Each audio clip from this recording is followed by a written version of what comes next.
Boa tarde a todos. Então, hoje à tarde nós vamos falar alguma coisa a respeito de Allan Kardec. Mas eu estava sentado e procurando analisar que aspecto nós poderíamos abordar do professor Allan Kardec. E aí me veio a imagem de uma outra pessoa notável, onde nós poderíamos fazer uma análise assim comparativa com cada um de nós. Albert Schweitzer foi uma das pessoas mais notáveis na área da música na Alemanha. Ele tinha tudo o que a maioria de nós deseja. Ele tinha juventude, beleza, dinheiro e poder. Ele era considerado o maior intérprete de Johann Sebastian Bach. Então era uma pessoa, era uma figura que chamava a atenção de toda a Europa. Ele tinha a atenção de todos. Era uma pessoa notável, respeitada, mas era uma pessoa que estava inquieta consigo mesmo.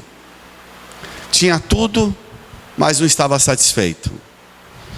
Delphine de Girardin, que é uma das médiuns que ajuda o professor Allan Kardec na estruturação do espiritismo, é um espírito, ela serve de médium, mas ela desencarna e logo em seguida ela dá uma comunicação.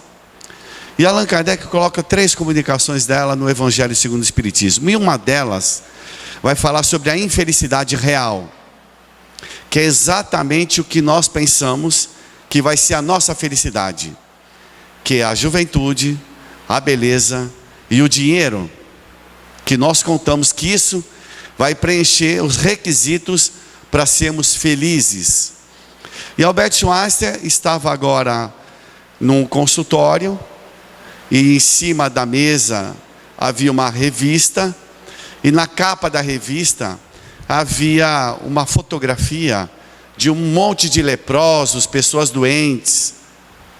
E em cima havia um questionamento: você é cristão?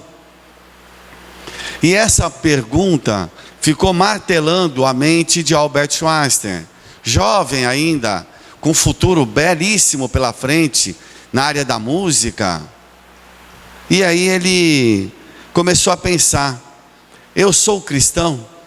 O que eu estou fazendo como cristão para o meu bem, para a minha felicidade?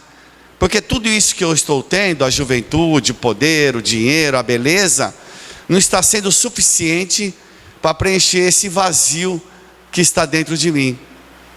E aí ele resolveu estudar medicina, se formou médico, e não satisfeito, porque essa foto era no Congo belga, na África.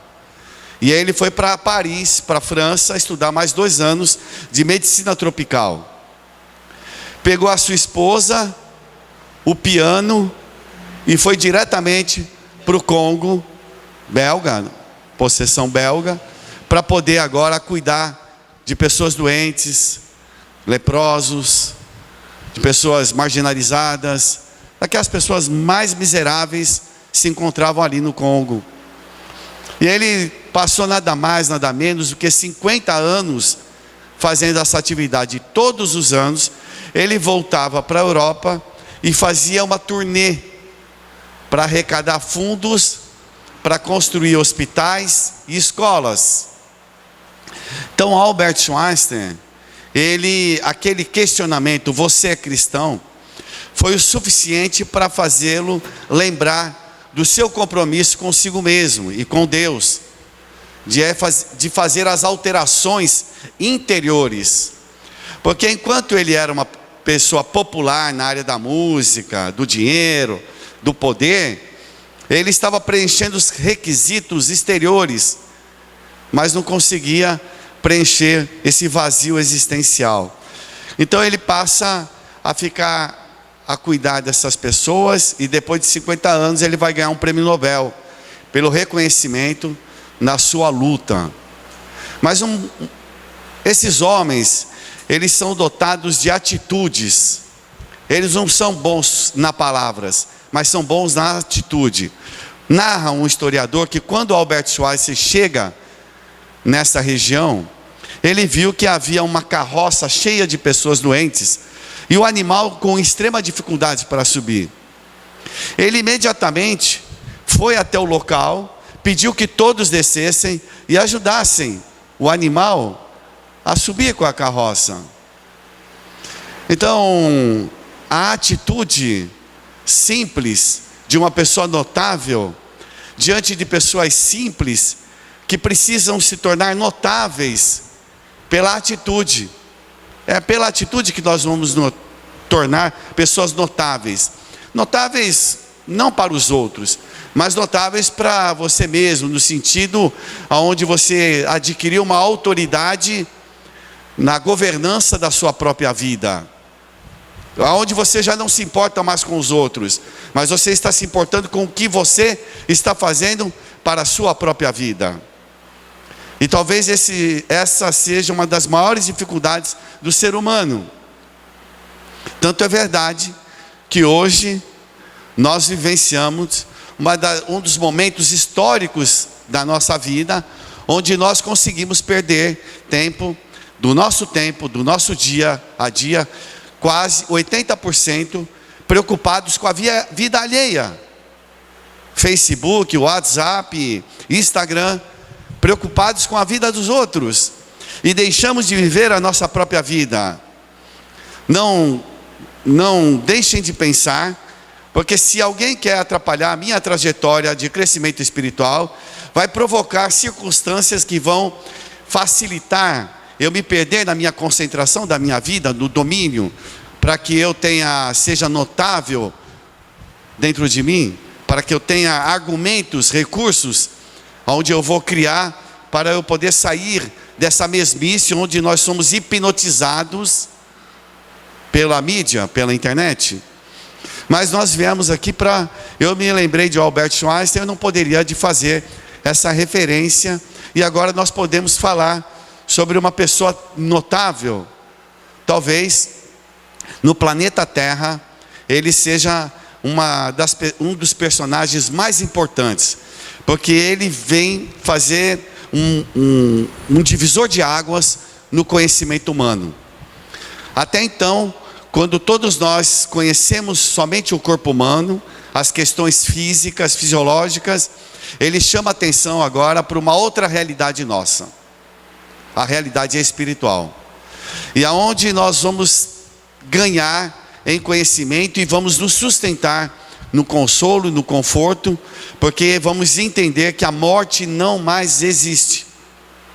Então o professor Allan Kardec, que vem de uma família de juiz, de magistrados, era uma família que tinha seus recursos, a sua mãe era uma mulher letrada, e aí ele, já jovenzinho, criança, ele vai estudar na melhor escola que tinha na Europa. E lá na Europa, lá na Suíça, no Instituto de Verdun, um professor emérito, Jean-Henri Pestalozzi, ele vai ali rememorando os seus compromissos, porque o seu mestre, o professor Pestalozzi, trazia todas as informações necessárias para lembrar dos compromissos. Então era um homem que respeitava todas as crianças com a sua religião, com sua maneira de pensar, com o seu jeito de agir, porque sabia respeitar e não queria impor a sua ideia. E essa é uma das coisas mais difíceis da gente aprender na vida, entender que o outro é desse jeito. Sempre nós queremos que o outro modifique. Não, você tem que entender que a morte não existe, você tem que entender que existe uma justiça de Deus, e queremos que o outro entenda da nossa forma. Se o outro ainda entende que a morte é o final, que o mundo está acabando, respeitemos isso. Coloque-se um ponto de vista diferente agora, com respeito, que com toda certeza isso vai provocar reflexões na pessoa, diferentemente de você querer impor a sua ideia, a sua vontade. Da mesma forma, uma outra religião ou filosofia, cada um dizendo ser a melhor. Cada uma dessas filosofias, as religiões, ela atende às necessidades das pessoas que lá se encontram. E nada importa ser um espírita, ou católico, ou protestante, se você não é cristão, como Albert Schweitzer. E é dessa maneira que Jean-Henri Pestalozzi, ele vai ensinar os seus alunos, e ali o jovem Allan Kardec, eu vou chamar assim, mas seria o jovem Rivai, o nome dele de batismo, né? Ele vai adquirindo todas as informações, né, para poder iniciar uma nova trajetória agora com novas responsabilidades. E quando ele retorna para Paris, né, ele nasce em Lyon, no dia 3 de outubro de 1804. 1804 nós temos o Império Napoleônico. A França passava aí já por grandes mudanças, alterações. Tivemos em 1789 a Revolução Francesa, a equiparação de classes, onde nós vamos querer liberdade, igualdade, queremos ser fraternos. Então a França estava passando por uma grande revolução. E ele nasce nesse meio.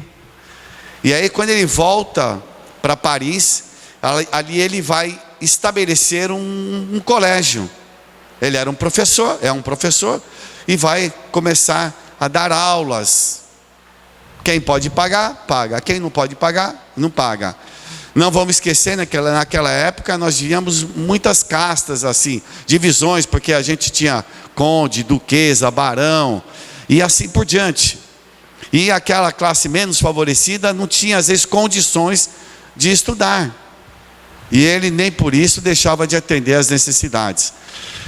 Ele passa a vida toda ensinando, encontra com uma alma querida, que é Gabrielle Amélie Boudet, onde vai se casar, e não vão ter filhos. Ela é um pouco mais velha que ele, uns 9 anos mais velha, e aí o casal vai se dedicar à obra da educação. Obra da educação. Quem se dedica de corpo e alma à obra da educação, é uma pessoa preocupada em construir um mundo novo, porque ele quer ver cada criança recebendo informações preciosas, mas para a sua educação. E educar é um conjunto de hábitos adquiridos. E o conjunto de hábitos adquiridos que sempre foi nos mostrado são valores éticos e morais, onde a gente vai aprender a se tornar uma pessoa melhor na vida. Nada adianta saber sobre astronomia, trigonometria, se não consegue desculpar, perdoar ou emprestar alguma coisa para o seu colega. Então, dentro dessa filosofia que eles passam a dar valores para as crianças, a dar conhecimento para as crianças, e vai surgindo um movimento mundial, que começa nos Estados Unidos, onde haviam manifestações de um outro mundo, ou manifestações que ninguém sabia o que era, mas que a gente tinha ideia de que isso poderia existir, porque isso já vem sendo falado, esse mundo, essa outra realidade, o mundo das ideias. Sócrates, Platão, já vinham abordando esse mundo que a gente vivia num outro mundo, depois que deixava esse corpo. E tantos outros filósofos, pessoas da área da educação, vinham trazendo essas informações. E quando ele se encontrava já numa maturidade da vida, onde já havia passado por grandes dificuldades, até mesmo financeiras, porque você, para ter uma escola, você precisa alugar um lugar, você precisa receber dinheiro, e às vezes não recebe dinheiro, e passa por dificuldades. A França, a Europa toda passava por guerras, passava por doenças. Então as dificuldades eram imensas mesmo, e principalmente para aquelas que não tinham o dinheiro. E quem se importava em educar os outros e cuidar dos outros, principalmente os menos favorecidos, não tenho dúvidas que também tinham dificuldades muito maiores. E aí surge esse fenômeno nos Estados Unidos, que vem para a Europa, e ali na Europa vai se concentrar em alguns países, mas nós vamos resumir aqui que exatamente em Paris, algumas pessoas passam a observar esses fenômenos. O que é esses fenômenos? O mundo espiritual, que é o nosso mundo, de onde nós viemos e para onde nós iremos, falou assim: olha, está na hora de vocês saberem sobre a sua realidade. Está na hora. Nós vamos ajudar vocês. E aí eles começaram a se mostrar. Como é que você começa a se mostrar? Chamando atenção, né? E como é que chama atenção? Pegar essa cadeira, se ela começar a voar aqui, vai chamar a atenção da gente. Não vai chamar atenção?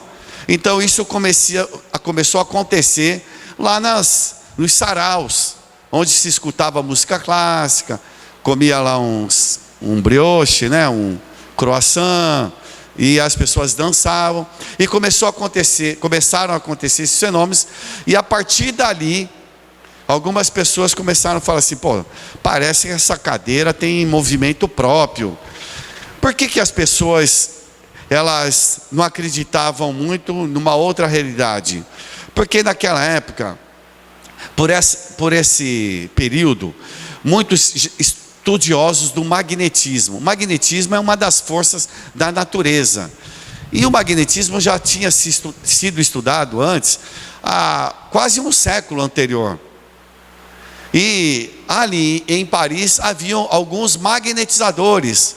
Vocês não vão receber passe daqui a pouco? O que é o passe? A pessoa não está transmitindo o seu magnetismo, as suas qualidades, as suas boas vibrações, os seus sentimentos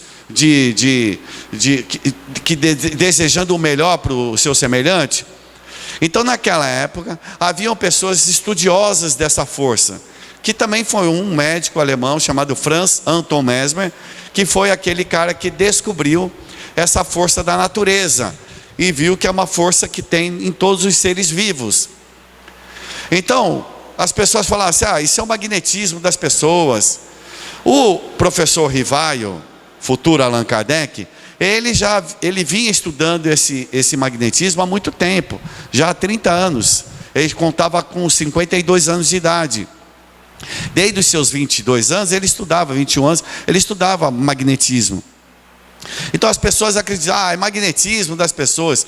A luz elétrica, ela estava chegando, e não se conhecia as propriedades da luz elétrica. Olha, pode ser uma força elétrica. Bom, aí quando começaram a fazer umas investigações, perceberam que existia alguma inteligência por trás disso. E nessas investigações, um dia chamaram o professor Rivaio, e ele acabou estudando ou investigando essas manifestações espirituais. E ele pôde constatar que eram pessoas que já tinham vivido na Terra, né, num corpo físico, e agora se encontravam sem o corpo físico. E aí ele percebeu que isso era uma coisa supernatural, não era uma coisa sobrenatural, era supernatural, mas que era desconhecido para a gente. Então levantou um véu para o conhecimento humano. Da mesma forma que nós não enxergamos o que está acontecendo aqui, mas depois do advento do microscópio, a gente pode entender que existem micropartículas, micro-organismos. Mas depois que inventaram um aparelhinho para fazer isso. Bom, a partir dessa data, então ele começou a fazer as suas investigações. Outros fizeram. Alguns amigos deles deram perguntas para ele, com resposta deram. E depois ele foi juntando todas essas perguntas e respostas, porque se perguntava para essas pessoas que se encontravam no mundo espiritual, que foi adquirindo aí uma forma desde rudimentar, desde pancadinhas, né, até chegar numa forma de escrita direta. E hoje aí a gente vai percebendo que pode escrever, a pessoa pode ver, a pessoa pode ouvir, a pessoa pode enxergar, né?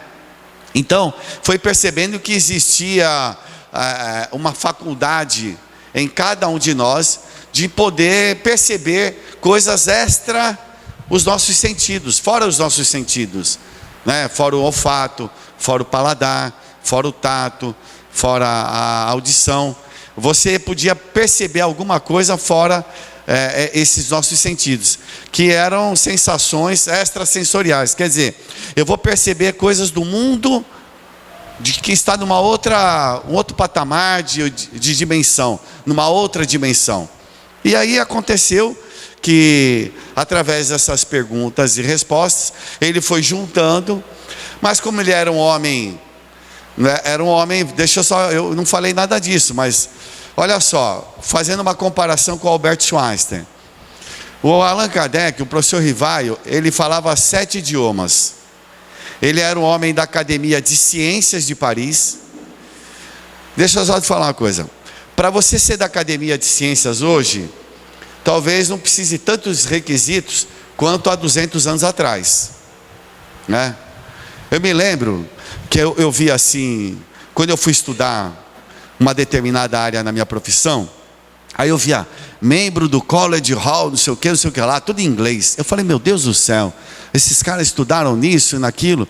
Aí eu percebi, não, você fazia uma carteirinha e você se tornava membro, e você tinha a carteirinha como membro de alguma coisa desse colégio de cirurgiões, isso e aquilo, tudo em inglês.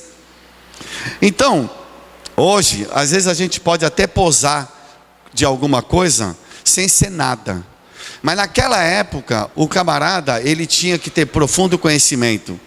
Para ele ser, por exemplo, da Academia de Letras, né, que era de Paris, e da Academia de Ciências, é que ele escreveu algumas coisas, ele tinha muitas informações a prestar.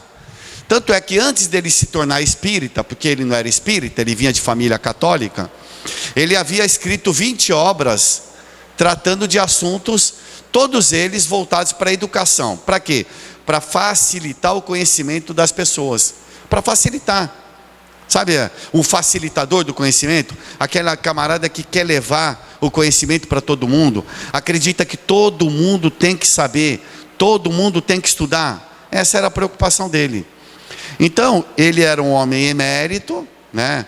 Era um poliglota, homem da Academia de Ciência, de Letras, conhecia as maiores autoridades do conhecimento francês e europeu, tinha amizade, e aí ele vai se abdicar disso tudo, vai negar tudo isso aí, para ele se tornar o quê? Espírita. Você imagina o que é se declarar espírita em 1857? Você lançar um livro falando sobre espírito, falando que espírito pode se comunicar, falando sobre reencarnação. Vocês têm ideia do que é isso? Assim, a gente não tem ideia. Não tem ideia. Porque nós vamos ter um pouco de ideia quando ele, em Obras Póstumas, que a sua esposa editou esse livro, Amélie Boudet, onde ele vai retratar, vai falar algumas coisas sobre os ataques que ele sofria diariamente, de ser caluniado mesmo, de ser chamado de bruxo, de ser impostor, de que se beneficia com o dinheiro do espiritismo. Por quê? Como é que funcionava naquela época? Vai lançar um livro, mas antes de lançar o livro, como ele era um homem de ciência, ele era um educador, ele tinha que ter um método para dizer assim, olha, isso aqui é uma hipótese certa, viável, de ser verdade. Porque quando a gente pega na área da ciência física, para a gente provar que algo funciona, eu preciso repetir. Um medicamento, uma cirurgia, eu preciso repetir para comprovar que aquilo dá certo. Como é que eu vou fazer isso com espíritos? O espírito não está à mercê da minha vontade. Então, eu preciso fazer o seguinte, eu vou classificar a ordem de espíritos, eu vou conhecer os espíritos. Como é que é a ordem, a classificação? Da mesma forma que a gente pode fazer uma classificação aqui, pessoas honestas, pessoas que se acham inteligentes, pessoas que são inteligentes, pessoas que são intelectuais, pessoas que são ignorantes, pessoas boas de coração. Então tem uma classificação. A gente pode classificar de acordo com o temperamento, a gente pode classificar de acordo com a sabedoria, com o conhecimento e assim por diante. E a partir daí ele analisava o conteúdo dessas informações, dessas mensagens que vinham de vários pontos da Europa. Vários países centralizavam em professor Allan Kardec essas informações. Ele reunia essas informações e checava como elas tinham assim, eram semelhantes, elas tinham conteúdo iguais, estavam procedendo com uma mesma linguagem, o mesmo saber. Ele dizia que esse conjunto de informações, ele tem uma autoridade, porque o que está sendo falado em Lisboa é a mesma coisa que está sendo falado em Bonn, é a mesma coisa que está sendo falado em Paris, é a mesma coisa que está sendo falado em Madrid. Então tinha uma autoridade, é uma concordância de conhecimento. Olha que interessante. Então isso é um método para provar que aquilo fazia parte de uma hipótese viável dentro da ciência. E é assim que ele vai escrever, sobre a orientação dos espíritos, essas primeiras 5 obras, que se você destrinchar, vão dar um total de 20 obras. 20 obras. Então, na realidade, antes de encarnar, antes de ser espírita, ele escreve 20 obras. E depois que ele se torna espírita, ele escreve mais 20 obras.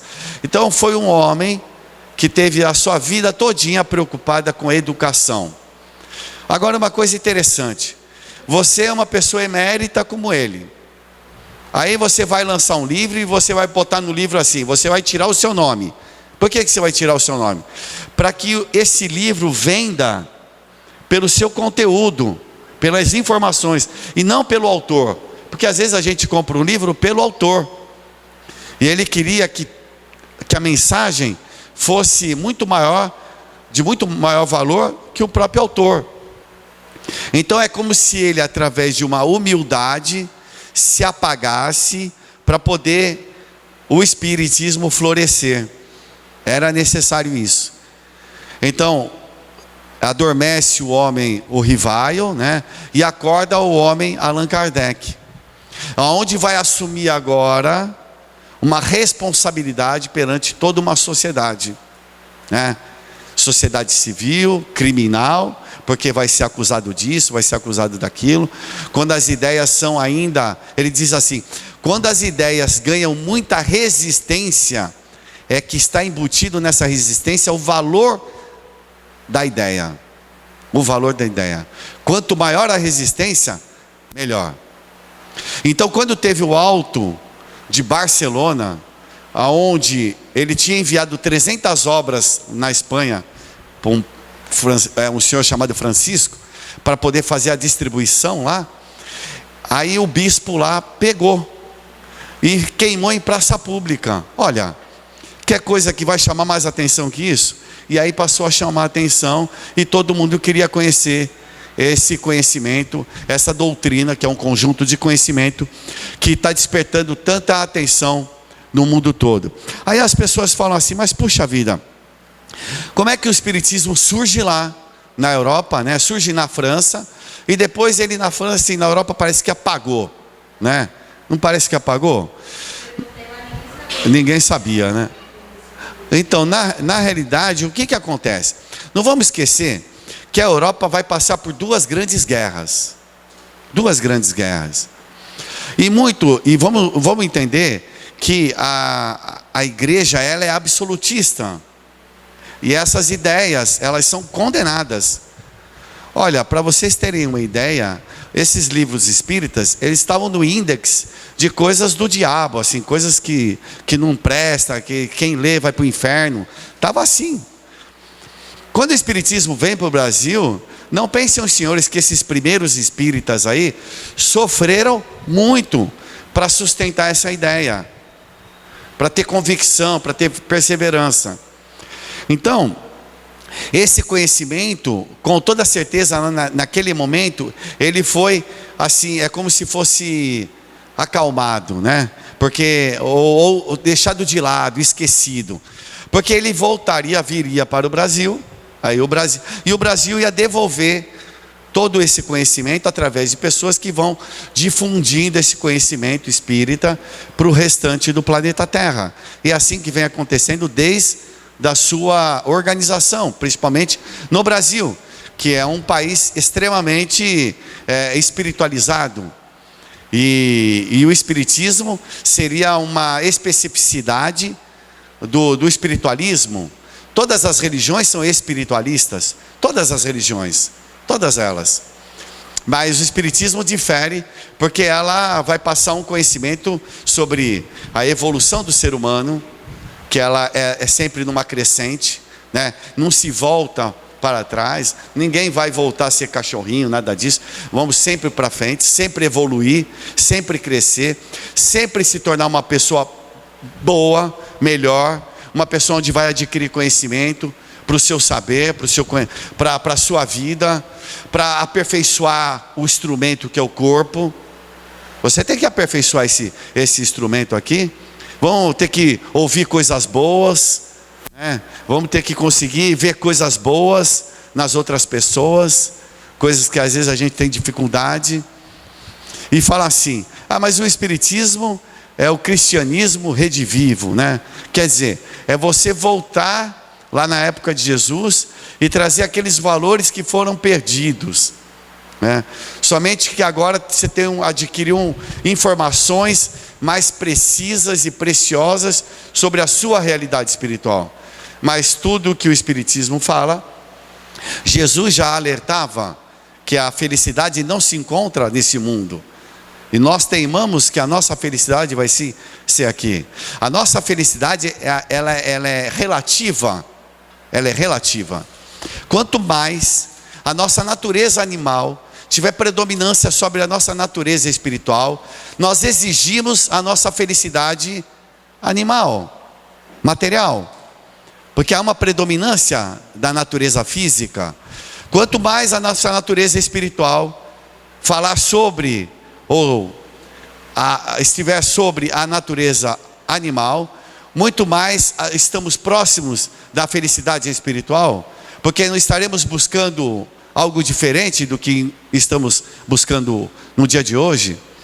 Então, o professor Allan Kardec, fazendo agora uma análise aí, junto ao Albert Schweitzer, ele teve essa coragem de iniciar um novo marco no planeta Terra, onde nós vamos saber, conhecer a nossa realidade espiritual.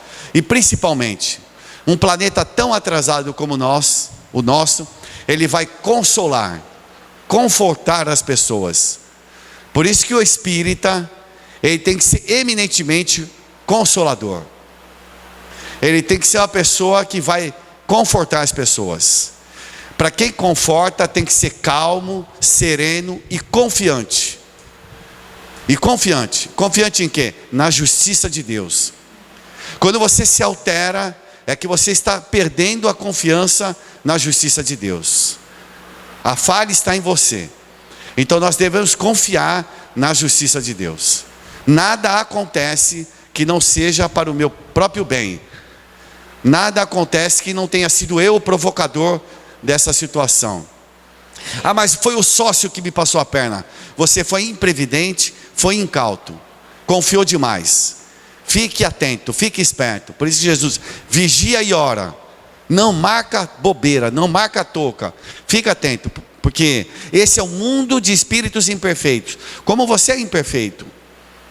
Então, para que a gente possa mudar esse mundo, é necessário mudanças urgentes no nosso comportamento, principalmente nessa esfera de temperamento, onde nós somos chamados, às vezes, ao nervosismo, ao extremismo, à polaridade.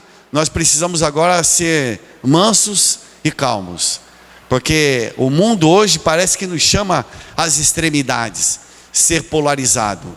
Não, nós procuramos ser uma pessoa serena, porque nós temos confiança em Deus. Então, a pessoa que está trabalhando no bem, corretamente, ela vai alcançar os seus objetivos. Não tenha dúvida disso, porque ela é filha de Deus. E como nós somos filhos de Deus, nós devemos acreditar ou saber da justiça de Deus. Isso é uma das coisas mais importantes para que a gente possa ter essa confiança. Senão jamais Allan Kardec ousaria vir ao planeta Terra, estabelecer esse marco no nosso planeta. Jamais. se ele não tivesse confiança na justiça de Deus.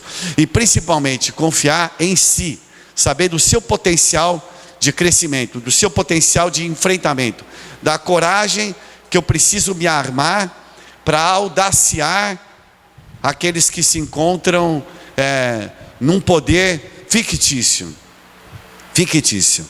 Porque nós acreditamos que são grandes personagens no poder, e às vezes são pequenos personagens, mas como tem a audácia da arrogância e da petulância, se posicionam dessa tal forma. Porque senão seria diferente com Albert Einstein, que nós falamos, senão seria diferente de Allan Kardec, que era simples, humilde, não se importava se as pessoas estariam colocando ele lá em cima ou lá embaixo, mas se importavam em passar o conhecimento, em transmitir informações e cumprir com aquilo que havia combinado. Então, senhores, nós gostaríamos de deixar esse recado.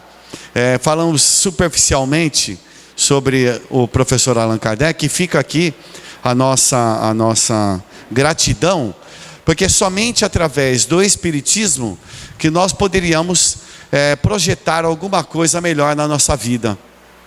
Porque talvez, se não tivesse esse conhecimento, com toda certeza, eu não estaria aqui no domingo à tarde, né? A gente estaria em outras bandas de lá e não de cá. Então, nós agradecemos profundamente por esse conhecimento ter chegado à nossa mente, né? E que esse conhecimento possa transformar, modificar, né? Essa é uma casa que vem trabalhar bastante a realidade espiritual, a mudança de cada um de nós, através de caridade, porque os Espíritos colocaram que fora da caridade não há salvação, e talvez essa instituição ela venha sendo uma das instituições que querem fazer o seu crescimento em cima da caridade, porque entende que a caridade é o único meio de você crescer, porque você vai se despojar do seu eu interior, do ego, e você vai passar a ser o outro, para que você seja uma pessoa altruísta, né? E deixe de ser egoísta. Então é dessa forma que essa instituição convida todas as pessoas a fazer qualquer atividade que vai torná-lo um pouquinho mais altruísta. E por que tornar-se altruísta? Porque quando você se torna altruísta, a sua saúde melhora. A sua saúde melhora. Não só a saúde física, mas a sua saúde mental, a sua saúde psicológica, a sua saúde social, a sua saúde familiar, a sua saúde no trabalho. Porque você está saudável. Você fica saudável. Então o bem, ele é importante para o nosso bem-estar. Para o bem-estar. Mas o bem é de atitudes, de ações, e não de palavras, né? Então esta casa, aqui nós deixamos o convite a todos vocês, para que possam participar com a gente nos N trabalhos. Nós vamos, aqui eu só queria voltar a falar aqui da casa do idoso. Aquelas pessoas que conhecerem outras pessoas que puderem se tornar sócios dessa instituição, da casa do idoso, é muito interessante, porque você vai estar colaborando aí por pessoas que vivem sozinhas, né? E eu fui tomado de surpresa, não sei se eu falei aqui, mas eu fui esses dias na República, e eu fui tomado de surpresa que quem abriu a porta para mim foi um paciente meu, um ex-paciente meu, e ele separou da esposa, ele tinha alcoolismo, e acabou indo para a rua, e eu fui reencontrá-lo nessa casa que o Luiz Monteiro fundou. Então, vê como é que esse mundo é pequeno, né? Esse mundo é pequeno. Então é só para que a gente, como a gente não sabe o futuro, né? Então não custa nada ajudar o outro. Porque eu sei que ajudar não faz bem, prejudicar faz mal. Então se ajudar faz bem, então vamos procurar ajudar. Um outro recado, quem puder participar também desses almoços que a casa faz, vale a pena, né? O almoço acontece de uma forma sistemática e também tem um chás da tarde aí. Todos esses eventos são importantes, porque é com esses eventos que se custeia toda a instituição, né? Eu estou falando porque existem pessoas pela primeira vez e a gente já passa informações aí para poder as pessoas saberem. Então nós agradecemos e nós vamos encerrar, né, Valéria? Com a prece, né, de Cáritas. Então eu convido a todos os senhores a podemos fechar os nossos olhos e vamos assim dizer: Senhor Deus, nosso Pai, que sois todo amor, poder e bondade, dai luz, Senhor, àquele que passa pela provação, dai força àquele que procura a verdade, ponde no coração do homem a compaixão e a caridade. Deus, dai ao viajor a estrela guia, ao doente o repouso, ao espírito a verdade. Senhor, dai ao culpado o arrependimento, à criança o guia, ao órfão pai. Meu Deus, que a vossa bondade se estenda sobre tudo que criastes. Piedade, Senhor, para aqueles que vos não conhecem. Esperança para aqueles que sofrem. Que a vossa bondade permita aos Espíritos Consoladores derramarem por toda parte a paz, a esperança e a fé. Deus, um raio, uma faísca do vosso amor pode abrasar a terra. Deixai-nos beber nas fontes dessa bondade fecunda e infinita, e todas as lágrimas secarão. Todas as dores acalmar-se-ão. Um só pensamento, um só coração subirá até vós, como um grito de reconhecimento e de amor. Como Moisés sobre a montanha, nós os esperamos com os braços abertos. Ó poder, ó bondade, ó beleza, ó perfeição. E queremos, Senhor, de alguma sorte, sermos merecedores da vossa misericórdia. Por isso, Senhor, dá-nos a força de ajudar o progresso, a fim de subirmos até vós. Dá-nos a simplicidade, a humildade, dá-nos a fé e a razão. Dá-nos, Senhor, a caridade pura, que fará das nossas almas o espelho, onde deve refletir a vossa santa e divina imagem. Então, em nome de Deus, do nosso Senhor Jesus, nós pedimos a permissão para encerrarmos essa primeira atividade. Graças a Deus.